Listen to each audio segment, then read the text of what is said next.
Spain are the champions of the world. बहुत लोगों के लिए पिछला वर्ल्ड कप बहुत अच्छा होगा क्योंकि वहां पे अर्जेंटीना जीत गई थी, बट ऑनेस्टली अगर फुटबॉल तुम नहीं खेलोगे तो कैसे चलेगा।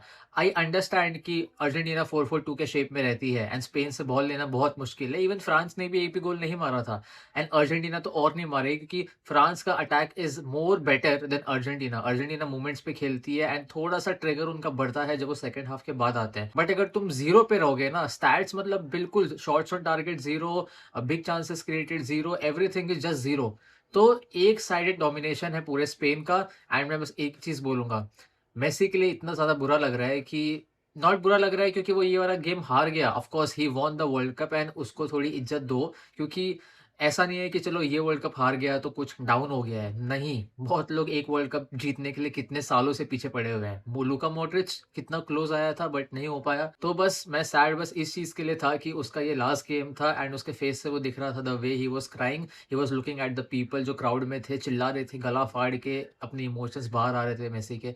तो he knew that this is the last game and इसके बाद उसे ये क्राउड सपोर्ट, ये नॉइज, वो नेशनल एंथम बोलना, ये सब नहीं पड़ेगा। It's I think Copa America शायद खेल सकता है बट जिस हिसाब से he was crying, I think this was the last game that he played in this Argentina jersey. This might have look like France versus Paraguay का flashback, but at least France ने 30 shots तो लिए थे, Paraguay ने उनको 70 minutes तक contain किया था, फिर पेनल्टी आया था और पेनल्टी आया था एम्बापे के डेडली रन की वजह से, तब जाके फाउल हुआ। ऑफ कोर्स तुम पेनल्टी एरिया में घुसते हो विद अ पर्पस तो फाउल निकल आता है, बट तुम 0-0 देख रहे हो, that means you created nothing. I agree that तुम 4-4-2 से खेल रहे हो एंड अटैक में तुम्हारे पास मेसी है, तो काउंट करके चलो कि प्रेसिंग वाइज तुम्हारे पास एक बंदा कम है, तो उसमें अटैक बिल्डअप करना अगेंस्ट स्पेन जिन्होंने फ्रांस को भी बॉल नहीं दी थी, फ्रांस का भी जीरो ही था, बट आई थिंक फ्रांस ने थोड़े चांसेस बनाए थे, थोड़ा बॉक्स में घुसे तो थे। अर्जेंटीना की तरफ से वो दिखा नहीं और मेरा प्रिडिक्शन पहले से यही था कि अर्जेंटीना शायद निकाल सकती है क्योंकि मूवमेंट्स में निकालती है, मेंटालिटी उनकी लूज नहीं होती। बट गेम वाइज तुम देखोगे तो बॉल अगर स्पेन देगी ही नहीं तो फिर तुम कहाँ से बनाओगे। तो मैं ये नहीं बोल रहा कि अर्जेंटीना के पास बॉल ही नहीं आया, अर्जेंटीना के पास बॉल था, but the way Spain was pressing in numbers is amazing to watch and इतना कुछ बुरा नहीं लग रहा है। स्पेन जीती, वेल डिजर्व टीम, तुम मारा मारी करके and Paredes, what the heck was that, there was no need. अगर वही सेम चीज अगर रूडिगर करेगा तो फिर हम लोग उसको गाली देंगे।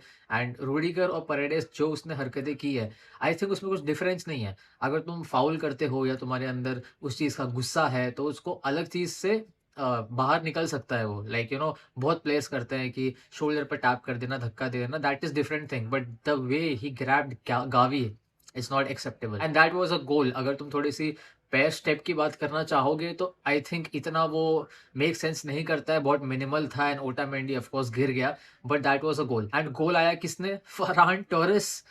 फरहान टोरेस ने इस वर्ल्ड कप में बहुत ज्यादा इंप्रूवमेंट किया है। अगर तुम उसके लिंक अप प्ले देख लो, हमेशा सब्स्टिट्यूशन से वो खेला है, कभी भी वो फर्स्ट फिडल नहीं था टीम के लिए, इट वाज ऑलवेज ओयारज़ाबाल। जिस हिसाब से उसने लमीन यमाल के साथ पेयर अप किया, लिंक अप किया एंड उसने शॉट्स भी लिए, हेडिंग पोजीशंस में भी वो आया, the most improve player I think इस स्क्वाड में इज फरहान टोरेस। एंड जरा सा मैच शुरू हुआ ही था कि मैं वेट कर रहा था कि कब टनल का सीन आएगा, इन दल्लों ने काट दिया, टनल का सीन निकाल दिया, देखने मिला ही नहीं कि जब मेसी और लमीन साथ में आएंगे। बट उसके बाद जो फोटो सर्कुलेट हुई है ऑन द पिच, मुझे लगता है कि हो गया, फुटबॉल हो गया, मतलब Lamine Yamal and Messi, this is the most beautiful thing जो मैंने देखा है वर्ल्ड कप में ऑन द पिच। मुझे आई थिंक इससे इतनी ज्यादा खुशी नहीं होती अगर रोनाल्डो और मेसी साथ में आ जाते, but this is like a passing the baton to the greatest player to have ever played the game and दोनों ही बारसा के लिए खेले हैं, दोनों ने ही साथ में इतने अपोनेंट्स को हराया है, मैड्रिड के अगेंस्ट वो राइवलरी, तो क्या बोले, मतलब बहुत ज़्यादा इमोशनल मोमेंट था एंड मैं बहुत टाइम तक डाइजेस्ट नहीं कर पा रहा था कि ये मैंने क्या देख लिया है। एंड उसके बाद पेड्री आया, ओल्मो आया, गावी ने आया एंड इवन मैच के बाद बहुत लोगों ने कंसोल किया, लमीन भी गया मेसी के पास में, but Messi was crying because this is its last game and इस अर्जेंटीना जर्सी में फिर वो शायद नहीं खेल पाएगा। तो सारे इमोशंस बाहर आ गए एंड देख के बुरा लग रहा था, of course you will feel, but उसका जो रन था, नो डिनाई कि पूरा अर्जेंटीना टीम कैरी किया है, बारसा भी कैरी करता है, ये टीम भी कैरी करता है। अब स्कलोरी शायद नहीं होगा मैनेजर, इसके बाद अर्जेंटीना बहुत चेंज दिखेगी, निको पास को बहुत गेम टाइम मिलेगा एज अ नंबर 10, वैलेंटिन बार को बहुत सारे लोग आएंगे, तो देखना ही होगा कि अर्जेंटीना कैसा खेलती है। मैं मेंशन करना चाहूंगा रॉड्री को, what a player, deserved fully. मतलब अगर रॉड्री टीम में नहीं होता ना तो आई थिंक गेम नहीं चलता स्पेन का। He was like a fill in between, जो सारे डॉट्स को कनेक्ट कर रहा है in terms of passing and जो तुम्हारे थ्रू बॉल्स होते हैं, एवरीथिंग, बॉल पे रिकवर करना, स्पेस को कैलकुलेट करना, and everything was top notch by Rodri. तो उसने सब कुछ जीत लिया है, वर्ल्ड कप ले लिया, ट्रेबल ले लिया, best player of the tournament ले लिया, हर चीज़ है उसके पास। अगर ये मैड्रिड में जाता है प्रॉब्लम्स बढ़ जाएगी। टोनी क्रूज का एक मेरे को लगता है, लाइक टू लाइक तो नहीं बोल सकते, cruise is way above, but Rodri hasn't done anything less. Absolute class. ये वाला गेम पेड्री के लिए बहुत तगड़ा था। पेड्री बेंच से आया, ऑफकोर्स तुम बेंच से पेड्री ला रहे हो, do you have any idea कि स्पेन तुम्हारा डेप्थ क्या है बेंच पे? तो पेड्री आया, पेड्री का मेरे ख्याल से पूरे वर्ल्ड कप में this was by far the best game. जिस हिसाब से उसके ऊपर पुश आ रहे थे, अर्जेंटीना थोड़ा गंदा खेलना शुरू करी, थोड़ा नहीं बहुत गंदा खेलना शुरू कर दी, बट फिर भी पेड्री ने कंपोज रखा। ही वॉज लाइक बिल्कुल बॉल छोड़ ही नहीं रहा था वो। तो पेड्री का बहुत अच्छा गेम था एंड फाइनली जहां क्लिक होना चाहिए वहां क्लिक हुआ and that was in the final. And if you talk about Lamine Yamal, तो आई थिंक इसके बाद उसका कॉन्फिडेंस बहुत एक लेवल ऊपर जाने वाला है। At 19 you are a world cup winner. तुम यूसीएल में भी इतने सारे परफॉर्मेंसेस देते आए हो, तुम्हें किसी को कुछ प्रूव करने की जरूरत नहीं है। You are Lamine Yamal, you are La Masia born, and इस पूरे टूर्नामेंट में, एंड इस टूर्नामेंट में लमीन यमाल उतना खुल के नहीं आया जैसा वो बारसा के लिए खेलता है। बारसा के लिए वो टोटली डिफरेंट है, but I think this is what the system demands, and de la Fuente ने उसको बोला होगा कि you are a part of the system, when you need you dribble, you go ahead, you create chances, but you need to play as a team because everyone knows Lamine Yamal के पास ball आएगी तो बंदे चढ़ेंगे and उससे तुम्हारे chances थोड़े से कम हो जाते हैं, क्योंकि लमीन को फिर 2-3 बंदे फिर वो बहुत स्टोरी हो जाती है। तो I think Lamine played a very important part in this system, but at the age of 19 world cup winner is a no joke. अब बेटे का कॉन्फिडेंस इतना बढ़ेगा, अब तो स्टोरियां लगाई जाएंगी एंड वो उसको प्रूव करके भी दिखाएगा जैसे वो हमेशा करता है। सो Lamine Yamal, hats off to you. I'm so happy for the entire Spain team जिसमें 8 players थे, and even the other players. Fabian Ruiz ने बहुत तगड़ा खेला है, what a world cup for him.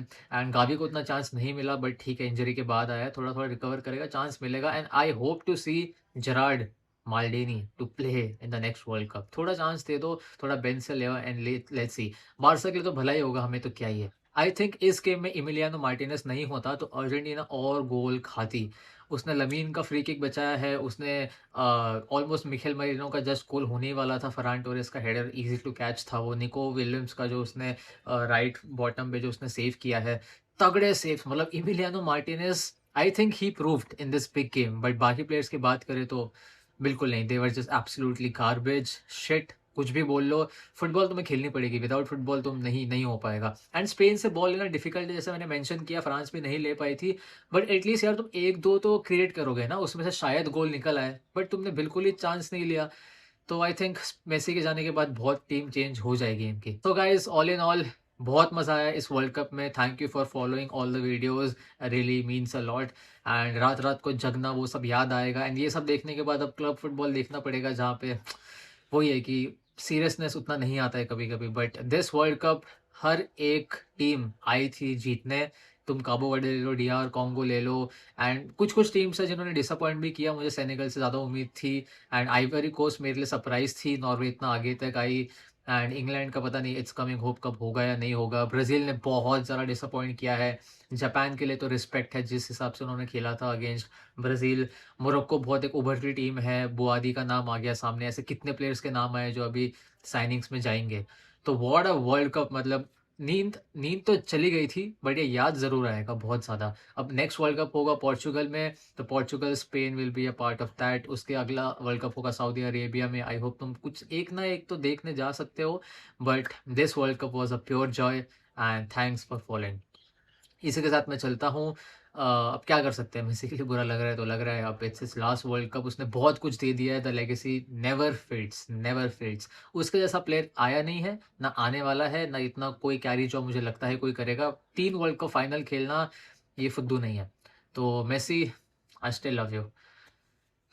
चलते हैं, टाइम फॉर क्लब फुटबॉल। किसका बारसा।